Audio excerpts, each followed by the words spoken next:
L'affaire là peut aller loin. Et Aïcha se retrouve à connaître. Ce n'est pas exclu. Et vous n'allez rien faire. Vous allez crier, crier, crier. Banga, tu as dit qu'il faut que les gens aillent faire le bruit. Je ne sais pas dans quel autre tribunal. Que quelqu'un mette un peu ses brindilles là-bas. Bonjour. Je tenais à faire cette vidéo avant d'aller dans mes affaires. Et j'appelle ici la baronne de Banga et son désormais consultant permanence bandit qu'on appelle Hubin Zonan. Je pèse mes mots quand je l'appelle bandit. Je vois que depuis un moment, il est devenu ton consultant permanent dans tes vidéos.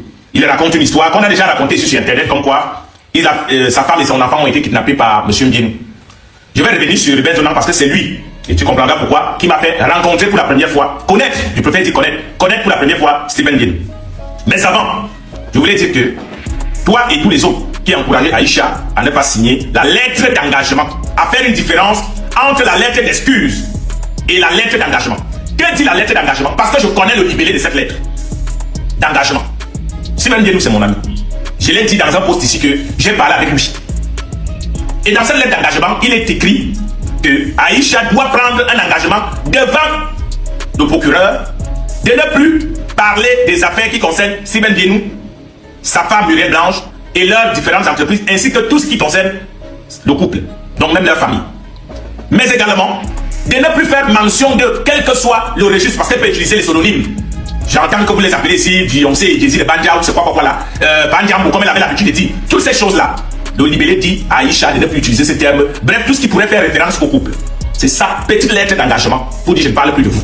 Voilà que vous êtes sorti sur Internet dire que Aïcha, tu es très fort, ne fais rien, la dignité n'a pas de prix, tout. Petite lettre d'engagement. Bon, les avocats, moi, ils ne parlent pas d'eux, ils sont dans leur game. Ils vont au tchapou. Tout le monde doit vivre. Donc, pour dire que, quand vous l'encouragez là, à ne pas signer, l'affaire là peut aller loin. Et Aïcha se retrouve à connaître. Ce n'est pas exclu. Et vous n'allez rien faire. Vous n'allez rien faire. Vous allez crier, crier, crier. Banga, tu as dit qu'il faut que les gens aillent faire le bruit. Je ne sais pas dans quel autre tribunal. Que quelqu'un mette un peu ses brindilles là-bas.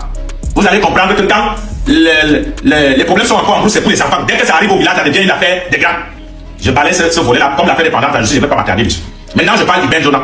Hubin Zonan, toi qui es devenu consultant, ta femme et toi dans les lives de Baron de Banga. En 2000, c'est plus à quelle année là, 2022 ou 2021, j'ai fait le reportage sur les 13 milliards de Wallisbeth que 3 jeunes avaient dit qu'ils avaient gagné. C'est à ce moment-là que j'ai rencontré aussi Steve Fa. Steve Fa, ça n'est pas vraiment tout ce que tu racontes là sur cette affaire, ce n'est pas toujours vrai. Hubin Zonan, après que j'ai livré mon reportage, qui m'a d'ailleurs coûté mon téléphone parce que les parieurs m'avaient bastonné à Elie Guedjoua à la montée de Mangué là. Ils m'ont cassé le téléphone, ils ont même failli casser la caméra de mon cadreur Evan Doumek. Je suis à Vision 4 et Hubin Zonan cherche à me rencontrer, je ne le connaissais pas naturellement. Il me voit, il était au volant d'une très belle Mercedes, vraiment, à cette époque-là. J'imagine qu'elle appartenait à Stephen Mbienou. Il me dit, je viens de la part de mon patron. Son patron que je ne connaissais pas. Il s'appelle Stephen Mbienou, le patron de Wallisbeth. Lui dit qu'attends, le monsieur que j'ai interviewé dans mon reportage, c'est pas lui le patron de Wallisbeth, j'avais interviewé un certain monsieur Kwasi. Il me dit non, lui c'est le directeur commercial. Le patron même, il vit en Russie. Ok. Il m'a demandé de venir te voir pour que tu lui dises combien tu veux qu'il te récompense par rapport au travail que tu as fait. En passant, Hubin Zonan me dit qu'il est très fan de toi. Je l'ai déjà vu à plusieurs reprises suivre tes reportages et en rire. Donc il m'a demandé de venir te voir. Oh, Steve ne l'avait jamais envoyé. Steve ne l'avait jamais mandaté pour ça. Il me dit, combien tu penses que tu peux évaluer ton travail? Il dit, bon, d'abord je ne l'ai pas fait pour de l'argent, puisque je travaille à Vision 4, à cette époque-là. Je dis, qu'il envoie ce qu'il veut, hein, c'est lui qui a décidé de me récompenser, qu'il envoie ce qu'il veut.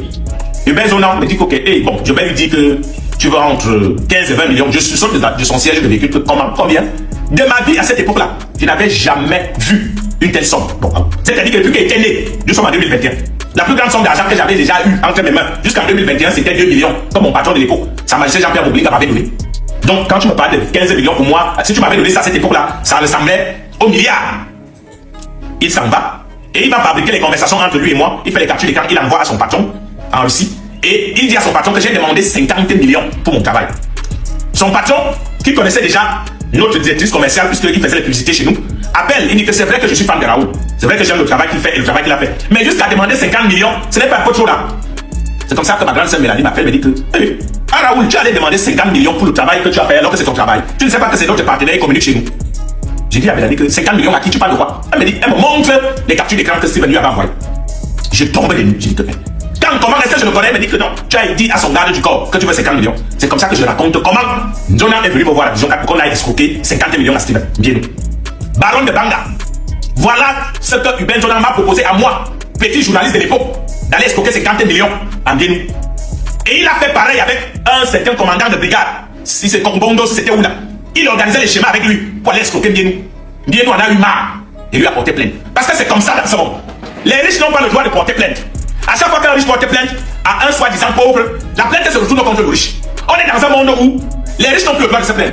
Les hommes qui ont le pouvoir n'ont plus le droit de se plaindre. Ils doivent subir et rester tranquilles. C'est la 5e fois depuis que je suis né que je vois un riche ou un fort porter plainte à quelqu'un de modeste ou à quelqu'un de moins riche ou moins fort que lui. Et la plainte se retourne contre la personne. Je l'ai vécu. Je ne veux pas seulement citer les noms pour ne pas revenir sur les affaires qui sont bien passées. Quel monde voulez-vous que les riches subissent et ne disent rien? Vous voulez faire croire aux gens? Vous voulez faire passer quel message? Qu'on n'a plus le droit de chercher sa vie et d'évoluer?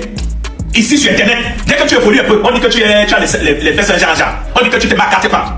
Vous voulez faire croire aux gens que le monde est dans lequel les gens ne peuvent plus évoluer, les gens ne peuvent plus prospérer dans ce monde. Dès que tu vas te plaindre, quand Franco le Mignon m'avait diffamé ici que j'ai fait kidnapper M. Sexy, lui et un autre gars là, si j'avais porté plainte, les gens allaient dire que non, c'est normal, non, Raoul Dia est quand Raoul Dia supporte Paul Biya, c'est normal, c'est eux qui ont le pays. Un jour, ça va changer. Allez vous faire foutre avec ça, ça va changer. Il faut faire la différence entre le système et le régime. Le système, c'est vous qui l'entretenez. Le système, c'est vous. Ça veut dire qu'on peut changer le régime, mais le système reste. Il faut faire la différence entre le système et le régime. Un jour, quel jour? Même quand le régime va changer, vous serez toujours là sur le terrain, s'il vous plaît. Ce sont les mêmes gens qui seront toujours aux affaires. Vous pensez que vous allez recréer le monde? Vous n'avez pas vu Macron venir au pouvoir et nommer les Bruno Le Maire qui ont travaillé avec Sarkozy? Vous n'avez pas vu les autres venir au pouvoir d'ailleurs et nommer les mêmes gens? Vous rêvez les yeux ouverts. Dites à Isha de faire profil bas, on quitte dessus. Et Baron de Banga, arrête d'instrumentaliser ces bandits qu'on appelle Hubert Jonah. Tout ce qu'il raconte là, il faut. Bienou n'a jamais fait kidnapper son enfant. Dernièrement, la femme de Bienou a écrit la femme de Hubert Jonah a écrit à Bienou que son enfant chauffe. Si Bienou avait un problème avec Jonah, pourquoi il a envoyé 350 000 à la femme de Jonah pour soigner son enfant? Il faut arrêter avec la manipulation. Arrêtez avec la manipulation. Depuis là, on cherche l'apaisement, vous ne faites que mettre le feu. Quand Aïcha va se retrouver à Konegi, vous allez crier si vous n'allez rien faire. Rien du tout. Les autres se sont retrouvés à Konegi comme ça. Les politiciens, on a crié ici, ils sont restés là-bas. Et vous ne ferez rien comme toujours. C'est de ça qu'il s'agit. Et je tape c'est comme toujours. Sans état d'âme. Abimté. Moi aussi, je vois et je comprends comme vous. Il n'y a aucun commentaire à donner. AGZ, Magelican. Regarde une vidéo, il faut partager et mettre les likes. Toi qui regardes, n'oublie pas de liker et de commenter. Vraiment, si tu n'es pas encore abonné, fais-le.